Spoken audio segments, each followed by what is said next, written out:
A paz do Senhor Jesus, seja bem-vindo ao programa Organização e Método, um programa comprometido com a nossa família, com a organização, o cuidado, a educação e também a conexão das nossas gerações, dos pais e filhos, também dos avós, tios, cuidadores. E você conhece os nossos conteúdos? Ele é semanal. Acesse a playlist Organização e Método no canal do YouTube da Igreja Cristã Maranata, por meio do QR Code que está aparecendo na sua tela, e assista aos episódios anteriores. E também compartilhe com familiares e amigos que precisam pensar a organização da família. Este conteúdo também é transmitido pelo canal 126 da TV e pelo canal 85 da Sky. E vamos dar continuidade ao episódio anterior. E aqui eu estou com a minha amiga querida, professora Fernanda Becali, e também com convidados queridos, o pastor Helber Firme e o diácono Werley Vieira, professores renomados do ensino médio. A paz do Senhor Jesus, irmãos, irmãs. Paz do Senhor Jesus. Paz do Senhor. Paz do Senhor. Amém? Amém. É importante nós dizermos a quem nos acompanha que este é o segundo episódio a respeito do ensino médio. Então, se você não assistiu o episódio anterior, acesse a playlist Organização e Método no canal oficial do YouTube da Igreja Cristã Maranata e assista, pois já conversamos a respeito da estrutura do novo ensino médio e dos principais desafios que os estudantes enfrentam nesta última etapa da educação básica. E se você é professor do ensino médio, professor de cursinho, fique atento, porque hoje os professores Werley e Helber irão nos contar as suas principais estratégias para atrair a atenção dos adolescentes em sala de aula. Quem não quer aprender, vamos iniciar com você, Werley. Vamos contar lá. Todos os segredos.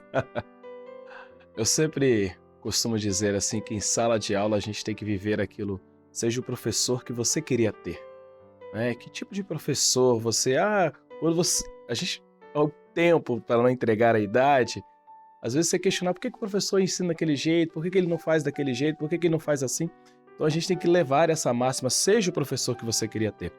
Até porque os nossos alunos, sobretudo os alunos do ensino médio, eles já vão vir com pressões de vestibulares, de novas disciplinas, muitos em novas escolas, que às vezes a escola é só no Fundamental 2, eles precisam migrar para outra escola, novos professores, novos amigos, e às vezes a única ponte que ele vai ter ali é você, professor. Então nós buscamos em nossas aulas fazer esse percurso que é tão rápido. A você, jovem que está nos assistindo, olha só, o ensino médio passa muito rápido. Primeiro, segundo, terceiro ano, quando você piscar, você já está ali no seu curso superior. E nós, professores, buscamos nas nossas práticas pegar o nosso conteúdo, vou falar para o meu, às vezes na área de linguagem, literatura, gramática, redação, deixá-la mais leve para o aluno. Como que nós fazemos isso? Nós temos ali o material didático, material que precisa ser levado, mas como que eu consigo fazer isso? Às vezes levando violão para a sala de aula, alguma coisa para que o aluno, eu entendi isso, eu vi isso em determinada situação, fazer com que aquele método tradicional, ele funciona. Sim, não vamos questionar. Mas às vezes o aluno precisa encontrar outros métodos, precisa fazer com que o seu conteúdo, aquilo que você está passando, aquilo que você está ensinando, tenha um certo sentido para você. Então a nossa didática, eu costumo dizer, às vezes você dá aula para um primeiro ano de uma escola, você vai para outra escola, a mesma série, e você vê que tem que usar didáticas diferentes. Para quê? Para que o ensino médio seja mais confortável. Então as nossas práticas, primeiro eu preciso mostrar ao meu aluno, mesmo que às vezes eu estou com um problema, mesmo que às vezes eu estou cansado, mesmo às vezes que eu tenho algumas questões, mas eu preciso ali e me transformar. Eu preciso que o aluno olhe para mim e fale, olha, não quero ser professor, mas eu quero gostar de trabalhar como o professor Werley gosta. Eles até perguntam, você ganha quanto? Eu falei, gente, não é questão do ganhar, é o prazer de lecionar, o prazer de estar aqui. Então a gente busca em nossas práticas de redação debates, fazer com que o aluno, olha, se eu tenho um debate, se eu tenho alguma coisa, por que não eu pego esse aluno? Você vai ser o advogado, você vai ser o juiz, você vai ser a vítima. É o momento que nós vamos fazer. É o conteúdo que foi dado, que antigamente a gente trabalhava lá no quadro, método tradicional, e agora o aluno está vivendo aquilo ali. Até mesmo na gramática. Há pouco tempo nós fizemos com um aluno de ensino médio, gente, olha, tá aqui um violão, tá aqui esses instrumentos, vocês têm 10 minutos para criar ali uma paródia. Inclusive as paródias que eles criaram pedir a permissão e utiliza em outras Começou a escolas, usar, que coisa acabou boa. utilizando nisso aí. Então, fazer o ambiente escolar ser leve é muito interessante para nós professores, porque às vezes aquele menino vem com alguma questão dentro de casa, vem com alguma questão das suas escolhas, suas questões pessoais, que nós falamos na última aula, no último episódio, a pressão que é sobre ele. Então, nós temos ali um papel fundamental de deixar um ambiente educacional para ele leve, para ele chegar, que bom, não é só educação física não, claro que a matéria de educação física é uma matéria boa, Ah, que bom, eu achei que ele não fosse falar sobre isso. as outras disciplinas, mas que o aluno também, olha, agora a redação, que bom. Às vezes o aluno, eu fiquei até preocupado, às vezes, professor, seleciona a área de linguagem, mas nem parece que é linguagem. Eu falei, isso foi um elogio ou foi uma crítica? Não, foi um elogio, porque quando pensa que não, você já aprendeu. E às vezes a família, aí nós reiteramos isso, a família também, às vezes acaba não compreendendo. Nós viemos no método tradicional, né? Não, aí tem aquela velha falácia, na minha época, a gente entende que isso, de fato, é para vestibulares, às vezes para concursos, às vezes em algumas faculdades aquele método, mas nas escolas a gente busca isso aí. Quando o professor tenta brincar, entre aspas, eu falo uma brincadeira pedagógica, vamos mudar o termo, uma bagunça pedagógica, se é que podemos assim dizer, mas é para que o aluno veja sentido, ele tenha sentido naquele conteúdo, seja de linguagem, seja de exatos ou qualquer outra disciplina, acaba tendo sentido para ele. Muito bom. Pastor Herbert também está com uma experiência grande nos cursinhos, né? Vamos falar um pouquinho dessa prática? A sala de aula, eu concordo com o que o Erlen disse, no sentido de que cada caso é um caso. Então, assim, os perfis são muito diferentes e eu, nesses anos de profissão, eu fui das áreas das ciências exatas, então matemática, física e química. É muito difícil você dizer que alguém gostava, porque são áreas que têm uma predisposição à negação, né? Então, assim, como a minha maior experiência é na área das ciências naturais, física e química, especificamente na parte da química, na minha experiência, a grande questão era eu mostrar para eles como aquilo estava próximo deles e eles não sabiam. Então, as explicações simples, básicas da vida, de coisas como gelo, como a água do café, como a sublimação, a condensação do ciclo da água e por que chove, de onde vem ferro, coisas pequenas, como que funciona uma tinta ou como que funciona um protetor, por que shampoo de um jeito não limpa do jeito de outro shampoo, são coisas que sempre foi a minha área de concentração. Eu notei que o professor Heller, ele já é uma pessoa mais extrovertida. Eu não sou desse tipo, até porque, né, cada um tem uma característica, né? Então, a escola tem essa facilidade. Como disse no programa passado, a escola é um organismo, né? Então são muitas situações. Mas o aluno, eu tento trazer para ele a satisfação que eu tenho na disciplina. E nesses anos que temos vivido, nunca tivemos reclamação. A gente procura entender o caso e mudar a estratégia em função da demanda. A demanda muda muito a estratégia. Então, os alunos, os perfis sociais, classes econômicas, tudo isso muda. E os objetivos também mudam. Então, quando você entra numa sala de aula de primeiro ano de ensino médio, ela geralmente é uma sala mais infantil. Mas ela é uma sala infantil que vem do primeiro trauma, que é a prova da escola técnica. Então, assim, é a primeira barreira, aquele negócio, às vezes foi, às vezes não foi. Difícil superar, né? Difícil. Tem uns que até passam e não vão porque ficam com medo, aquelas questões todas. Quando você chega ali no segundo ano, tá naquele vai, não vai, não sabe se realmente vai fazer. E o terceiro ano, eles viram a chave da consciência, né? Eles viram a chave da consciência, agora eu vou e tá tudo certo, como se o primeiro e o segundo ano não tivesse acontecido, né? E tudo fosse resolvido ali no terceiro ano. Mas são formas de intervir. A truculência não resolve, de forma nenhuma. Bater boca, discutir, não adianta.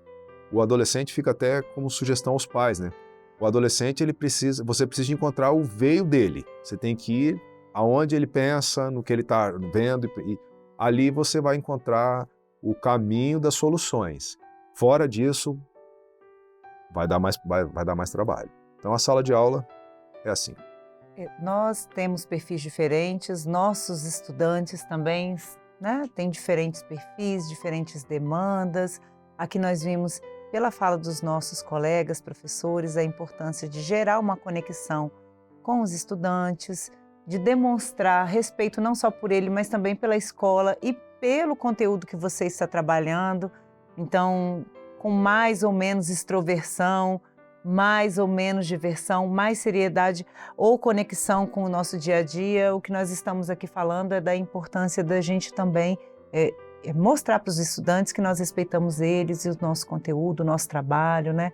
Temos autoridade nisso que fazemos, com mais ou menos descontração.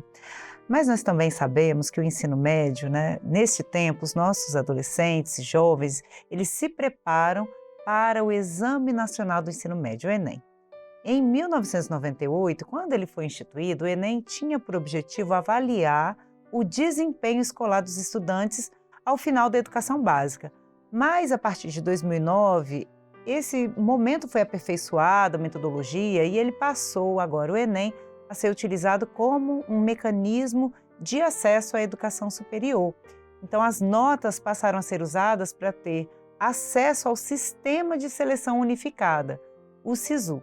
Então, o Enem se tornou uma grande preocupação dos nossos adolescentes e jovens, né? E como professores do ensino médio e de cursinhos, há tantos anos que esses irmãos são, quais as orientações que vocês podem dar para os nossos adolescentes, para os nossos jovens e também para os pais em relação à construção de uma rotina de estudos, onde eles possam se organizar para alcançar esse sonho, né, que é o acesso ao ensino superior. Nós começamos antes com o nosso irmão Werley, agora vamos começar com o pastor Helber. Então, podem nos ajudar as famílias, ajudar os meninos, ajudar os pais a pensar nessa organização do estudo? Fernanda, Kézia e Werley, irmãos que nos ouvem. Isso que vamos dizer aqui faz parte da experiência desses anos todos. E a primeira coisa que nós temos que botar em às claras na nossa fala é que o aluno ele tem que ter consciência de para onde ele está indo, onde ele está e para onde ele está indo. Então, quando você pensa em rotina de estudo, a rotina de estudo para você estudar na escola A, ela é diferente da rotina de estudo para você estudar na escola B. Então, eu vou ser literal e categórico. Quando pensamos nos cursos de alta performance, quando digo de alta performance, é na cobrança do vestibular. Não porque é melhor ou pior. Na nota de corte, né? É a concorrência, né? Quando você pensa na medicina da Unicamp, então você vai se preparar num nível medicina da Unicamp. Ah, mas eu quero estudar na medicina de Pinheiros, da USP de Pinheiros, que é o curso mais concorrido do Brasil. Então você já tem que dar mais um grau. Ah, eu quero estudar para a prova do ITA. Então já são perfis diferentes de estudo. Então, quando nós vemos o SISU, por exemplo, o que temos que nos preocupar é que tem acontecido muito uma questão de aleatoriedade na escolha.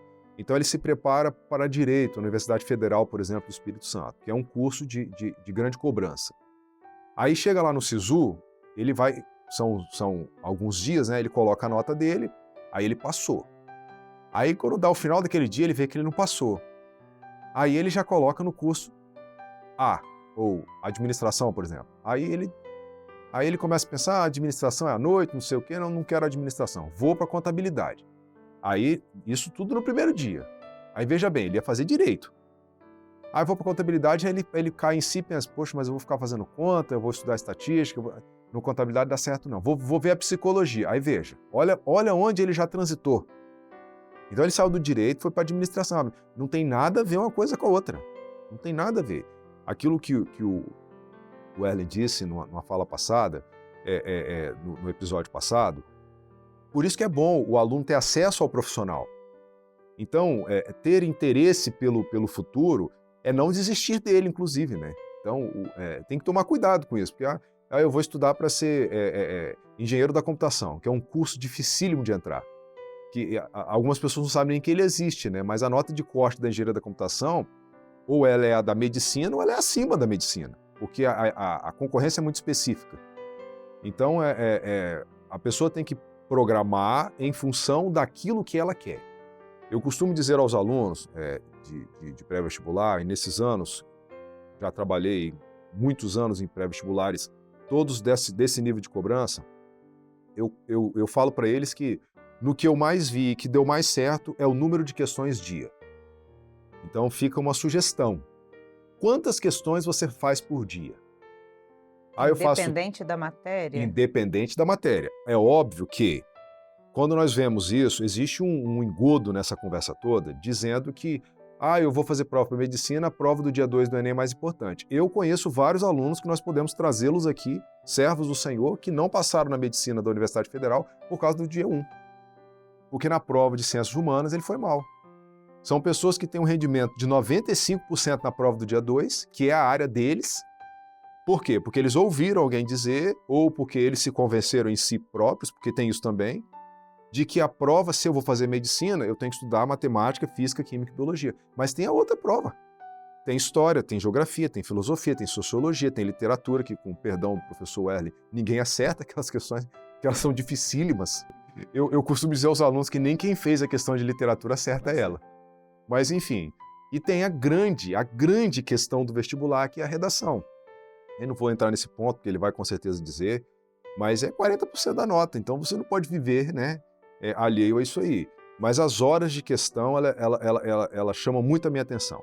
Porque nesses anos de professor, todos os alunos que eu tive, eu vou falar o número que vai assustar, mas é o fato, que são alunos de 500 questões por semana, é inevitável, ele vai passar. E ele vai passar com segurança, ele vai sair da prova sabendo que ele vai passar. E eu assim, digo que é um negócio até estranho de dizer, mas é o que acontece.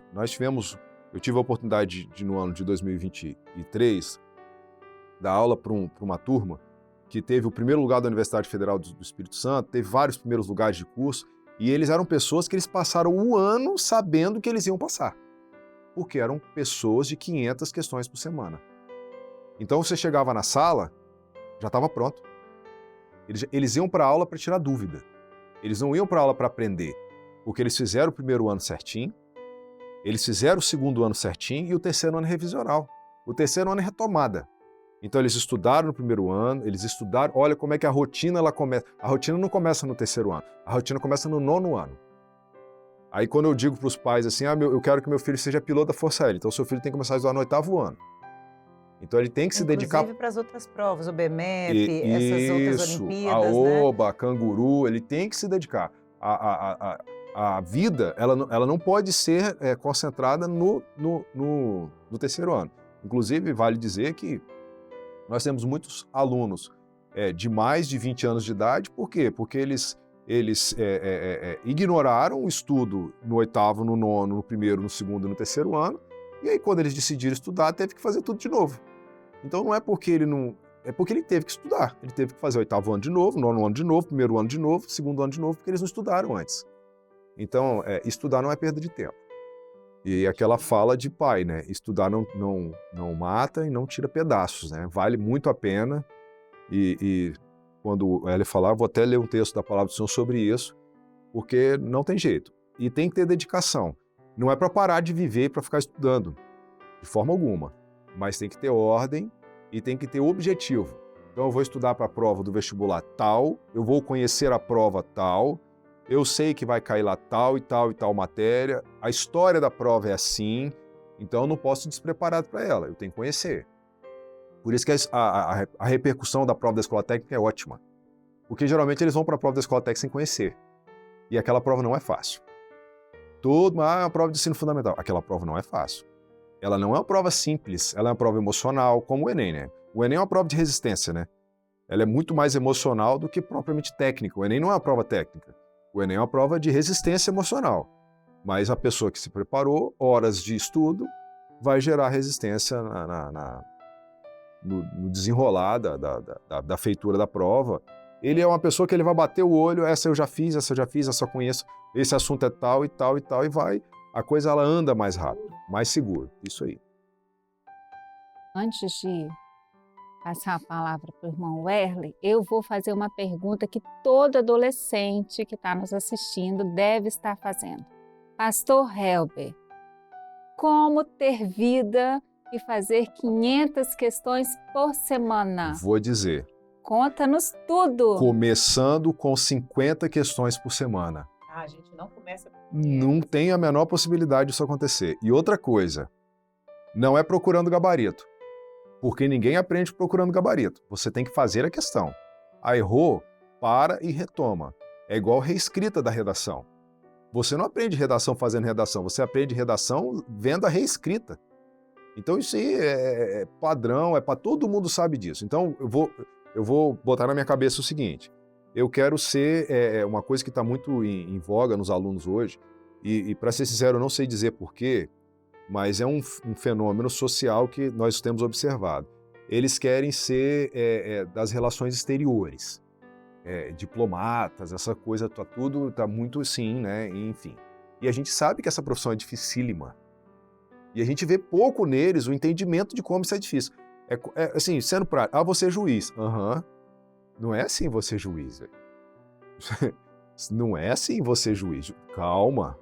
Você vai ter que fazer o curso de Direito, você vai ter que cumprir os protocolos todos, as regras, as regulamentos, tudo que tem para você chegar lá. Então você olhar para o foco, você ter foco ali na coisa, aí você começa aqui no primeiro estágio, vai considerando, e a família ela é diretamente proporcional a isso aí. Não tenha dúvida. E aí, assim, vou fazer um comentário fisiológico. A atividade física ela vai gerar preceptores do próprio metabolismo que vão permitir que isso aconteça. Então, o aluno que fica o dia inteiro dentro de casa não funciona. Ele tem que ter atividade aeróbica, porque o fato do exercício aeróbico vai gerar nele uma série de metabólitos necessários para que o cérebro dele encontre alto nível. E isso é um treinamento e é uma questão de condicionamento. A pessoa se condiciona a isso aí. E assim, eu vou insistir numa coisa. Nós não podemos ficar iludidos, porque é a ilusão que gera decepção. Então, você quer ser acadêmico, você quer ser de uma determinada área do conhecimento, entenda que o conhecimento ele depende de esforço. Ninguém consegue... Todo mundo quer saber, ninguém quer estudar. Entendeu? Estudar dá trabalho. Ler dá trabalho, reescrever dá trabalho, fazer conta dá trabalho, apagar dá trabalho. E aí fica aquela fala. Eu aprendi quando eu era criança do meu pai. A borracha é mais importante do que o lápis. A borracha faz muito mais diferença do que o lápis. Você tem que depender da borracha. Porque se você não apagar e se dispor a fazer de novo, você não vai aprender. E aí você desiste. Então não pode desistir, tem que ter calma. Começa com 50, depois vai para 100, 150, vai dar tudo certo. Vai chegar no 500. Vai chegar. Quando nós falamos em vestibular, eu gosto de falar dos erros dos alunos, né? A primeira que o pastor até falou, do aluno querer selecionar determinada disciplina. Isso não cai. O professor estudou 5 anos na universidade, fez pós-graduação, mestrado, estuda sobre isso e ele acha que não cai. E às vezes ele não quer estudar aquele conteúdo, mas ele não entende que aquela base, que de fato não cai, mas é uma base para um outro conteúdo que ele vai estudar depois. Então a grande falha do aluno é começar a selecionar disciplinas. Como o pastor perfeitamente disse aqui, olha, nós que somos da área de linguagem, vamos ver um aluno, eu quero medicina, então eu não vou prestar atenção na sua aula. Eu falei, como assim? O TRI de linguagem é um dos mais difíceis, porque você não sabe entender o que é uma questão difícil, o que é uma questão fácil, até mesmo a interpretação de um texto literário, até a falha da leitura que nós tivemos aqui. Tivemos até um episódio falando sobre leitura bíblica, que também encaixa nisso aí. É ler mesmo, praticar a leitura. Então, quando nós falamos dessa questão de escolha, isso não cai, já é um erro, nós precisamos abandonar isso. O outro erro é o aluno achar que ele vai começar a estudar apenas na 3ª série. Eu falo em sala de aula, aquilo que nós usamos na igreja, que no Enem, a salvação é individual. Mesmo que os seus amigos não querem, você está lá no primeiro ano, fulano não quer, mas você tem um foco. Agora, não espera na 3ª série, não. A 3ª série é o momento, terceiro ano ali, é o momento de você começar a revisar os conteúdos. Então, se você chega no primeiro ano, ainda estou naquela troca de escola, do 9º ano, no segundo ano, tá, eu não estou no terceiro, mas nem estou no primeiro. E quando chega no terceiro, você quer acordar para a vida, você já perdeu muito tempo. Então, você que está no primeiro ano, é o momento agora de começar a ter um certo planejamento de estudos. Quando nós falamos isso aqui, outra questão. Quando eu falo em planejamento, você tem que entender que você é diferente daquela pessoa da rede social. Aquela pessoa passou em medicina, passou no ITA, passou em outros cursos, eu vou pegar aquele planejamento daquela pessoa e vou seguir. Claro que não. Aquela pessoa tem uma rotina diferente da sua, aquela pessoa tem um conhecimento diferente do seu. Então, por isso que é muito interessante você conhecer os seus professores para que eles possam te ajudar. A ideia também que o pastor falou de realizar questões é muito interessante, porque às vezes o aluno deixa para fazer a prova do Enem só no dia. Ele nunca fez a prova, não conhece o modelo de prova e ali ele toma uma redação para escrever em 30 linhas. Também ele tem ali 90 questões para responder. Aquilo ali, para um aluno que nunca leu um livro, vai ler pela primeira vez. Então, de fato, é uma prova de resistência. Se ele começa a fazer isso, não é só fazer, eu realizei um monte de questão, mas o que eu estou errando? Depois dessa gama de questões que eu realizei, mas o que eu estou falhando? Assistir videoaula é ótimo. Assistir ali aquela aula de que nós falamos, né? Uma aula diferenciada, uma aula mais extrovertida, é ótimo. Mas na hora da prova é só você. Então, por isso que é interessante que você comece a vivenciar isso, comece a trabalhar isso e você, infelizmente, vou falar isso, ainda não tem capacidade. Eu falo com os meus alunos o seguinte, depois que vocês formarem no curso superior, está lá no mestrado, você vai falar, isso não cai. Então, aí você tem aquela capacidade. Então, agora, você está no período de aprendizado. E é bom lembrar o seguinte, nós temos que entender que eu tenho um professor na minha escola, eu tenho, às vezes, o professor na rede social, eu tenho o professor no YouTube, valorize o professor da escola. Muitas vezes, mas eu não gosto da metodologia dele. Mas ele assim ainda, ele tem muita coisa para te ensinar, porque ele te conhece. Às vezes aquele professor, também trabalho com online, eu sei, eu estou trabalhando no geral, eu não sei da dificuldade, mas em sala de aula ele vai trabalhar. Mas isso eu sei, ótimo, tome isso como uma revisão. Então a questão hoje, nós precisamos ter um planejamento e sempre descanso. Ele precisa ter um momento para descansar. Eu já conversei com alguns jovens até da igreja, olha, não vou no Evangelho Sem Fronteira que eu preciso estudar. Eu falei, por quê? Você estudou a semana toda? Estudei. Para o momento. É o momento de você estar bem com o Senhor, estar bem ali com outros jovens, não esquecer do Enem, esquecer do vestibular, mas o momento também de você descansar. Então, na sua rotina, o descanso ele é necessário. E é por isso que a gente fala, quando a gente fala questão de rotina de estudo, o aluno precisa compreender isso. Ele não pode largar tudo, vou deixar a academia, vou deixar a igreja. Eu falei, aí você tem problema com saúde, você vai ter problema com saúde espiritual e saúde física, e às vezes não consegue uma aprovação quanto isso aí. Então ele precisa ter sempre, aí a gente reitera aquela ideia, de conversar com a família, de conversar com o professor. Às vezes nós não conversamos. Conversando com alguns, eu estou com dificuldade em química. Talvez a sua dificuldade em química é da matemática básica que você deixou de lado. Às vezes sua dificuldade em redação é sua dificuldade lá na aula de gramática que você achou que não caía. E quando a gente fala também na produção textual, é aprender com os erros. Da mesma forma que na matemática, o valor é esse, a redação é a mesma coisa. O professor te deu uma nota, não questiona a nota. Minha nota era melhor, eu costumo fazer assim, lê essa redação, eu gostei do seu texto. Gostou? O professor não gostou? Não, ele sabe dos seus erros. Então você pega, faz a reescrita, a mesma coisa das questões. Fez um número de questões, errou, volte naquelas questões depois para você começar a trabalhar com isso e ver aquilo que de fato você é fraco, daquilo que você está forte em determinados conteúdos. Então a gente precisa compreender isso, entender que eu sou diferente daquela pessoa da rede social, que muitas vezes, muitas vezes não é aquilo. Às vezes a pessoa coloca uma rotina que eu estudei o dia todo e tal. Professores, eles sabem o que estão falando.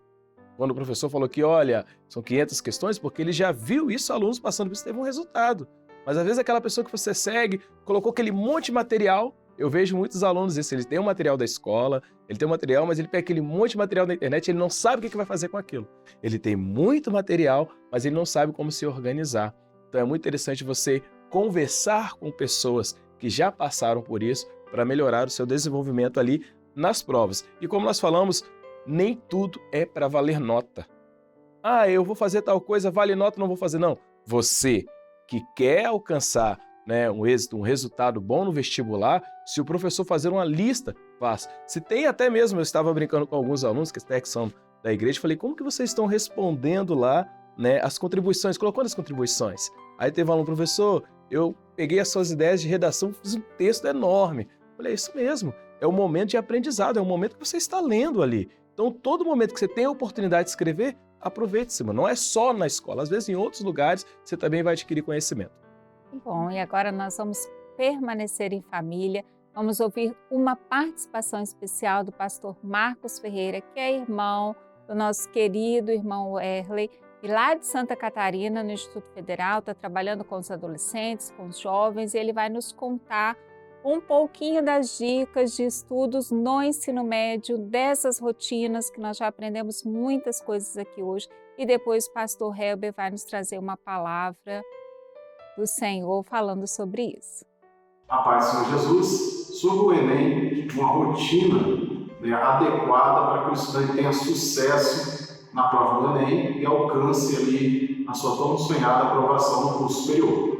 É necessário o estabelecimento de uma rotina, mas que rotina é essa, né? Como pegar tantas matérias, física, biologia, química, matemática, e colocar em um cronograma de estudo. Eu sempre aconselho os estudantes para que eles façam um ciclo de estudos, né? Que ele pegue ali todas as matérias, coloque no papel essas matérias e faça um ciclo de estudos, para que toda aquela gama de disciplina seja alcançada pelo ciclo de estudo, né? Quando você faz um cronograma pontual, na segunda-feira eu estudo física e português, na terça eu estudo matemática e biologia, muitas vezes o aluno ele perde esse cronograma, né? Às vezes tem um compromisso na terça e deixa de estudar. Com o ciclo de estudo, ele não vai ter esse problema, que ele vai ter uma rotina sequencial de rodar ali o ciclo de estudos que ele faz, né? E outro conselho, né, que nós podemos dar aos estudantes do Enem é resolução de provas anteriores, né? Então,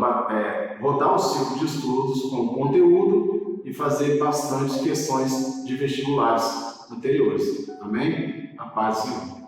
Que alegria nós ouvirmos essas dicas preciosas que o pastor Marcos trouxe para cada um de nós. E nesse momento nós vamos ouvir uma palavra que o pastor Helber separou para nós, nesse momento que vocês estão de tantos estudos.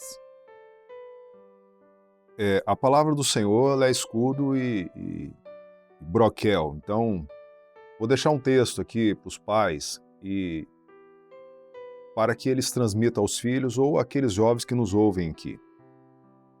Provérbios, capítulo 1, versículo 7 diz assim: O temor do Senhor é o princípio da ciência. Os loucos desprezam a sabedoria e a instrução. Então, tudo vem de Deus. Tudo vem. Quando nós olhamos para a natureza como ela é posta, inclusive para a inteligência do homem, ela é uma dádiva do Senhor. Então, como nós já dissemos aqui, quando nós servimos ao Deus, dono de todas as coisas, e Ele é o dono de tudo que existe, tudo que há, Ele também é o dono da instrução. Então, quando você for estudar, clama pelo sangue de Jesus. Senhor, eu vou estudar a matéria tal, eu tenho dificuldade nela, mas o Senhor tem poder. E o Senhor tem poder para me abençoar. E faça a prova do Senhor, porque o Senhor vai te dar uma bênção. E você, ao invés de aprender 1, você vai aprender 10. E quando você dormir, você vai descansar em paz, porque você sabe que o Senhor te abençoou. Então, o temor do Senhor é o princípio de todas as coisas. Não importa como você vai entender o que foi dito aqui hoje, sobre rotina de estudo, o que estudar, como estudar, lembre-se de uma coisa: o temor do Senhor é o princípio de todas as coisas. Então, quando nós tememos ao Senhor, a bênção ela vai chegar. E o nome do Senhor vai ser glorificado nas nossas vidas, no nosso estudo, nos nossos filhos. E aí nós vamos ter muito mais do que nós já temos para contar do Senhor. Amém. Glória a Deus por essa palavra tão preciosa. Nós agradecemos mais uma vez os queridos irmãos, irmão Erley, a paz do Senhor. Paz do Senhor. Pastor Helber, a paz do Senhor. Senhor. Paz do Senhor Agradecemos, mas tem mais um programa, tá? Fernanda, paz do Paz do Senhor. Senhor. E você que está aí conosco, continue por aqui, que vocês ainda vão aprender mais. Nós temos mais um episódio com os irmãos, com as orientações preciosas para os nossos adolescentes e jovens que estão cursando o ensino médio. Nós nos despedimos deste episódio e com todo o nosso carinho, para você que nos assiste, com a paz do Senhor Jesus. Que o Senhor abençoe grandemente as nossas famílias. Amém.